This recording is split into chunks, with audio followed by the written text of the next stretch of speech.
ସାଙ୍ଗମାନେ ଆମେ କୁଆଡ଼େ ଯାଇଥିଲୁ ଆଉ ଇଏ କିଏ ୟାଙ୍କୁ କ'ଣ ପାଇଁ ଆମେ ଧରିଛୁ।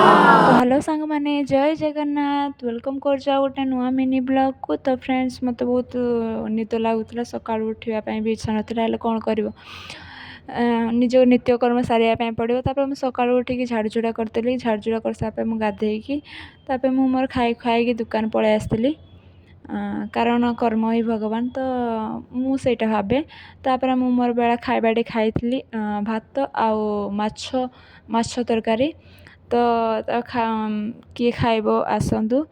ତ ବହୁତ ଟେଷ୍ଟି ହେଇଥିଲା, କାରଣ ମୁଁ ବନେଇଥିଲି ବି ମୋତେ ନ ଭଲ ଲାଗିଲେ ମୁଁ ଖାଏନି, କାରଣ ମୋତେ ଏମିତି ମୁଁ ୟୁଟ୍ୟୁବରୁ ଟିକେ ଏବେ ଶିଖୁଛି। ତ ବହୁତ ଟେଷ୍ଟି ହେଇଥିଲା। ତାପରେ ଆମେ ଖାଇସାରିଲା ପରେ ଆମେ ଯାଇଥିଲୁ ମିତା ଦିଦିଙ୍କ ଘରକୁ, କାରଣ ତାଙ୍କ ଜେଜିଙ୍କର ହାଣ୍ଡି ଘର ଥିଲା, ମାନେ ଭୋଜି ଦେଉଥିଲେ, ତ ଆମେ ଇନଭାଇଟ୍ କରିଥିଲେ ଆମକୁ। ତାପରେ ଆମେ ଖାଇବା ପାଇଁ ଯାଇଥିଲୁ ଭାରି। ତାପରେ ସନ୍ତୁ ଭାଇ ତାଙ୍କ ନାଁ ତ ମୁଁ କହିପାରିବିନି, ହେଲେ ତାକୁ ଟିକେ ଧରି ଦେଇଥିଲେ, ଗେଲ କରିଦେଇଥିଲେ। ତ ରହୁଛି।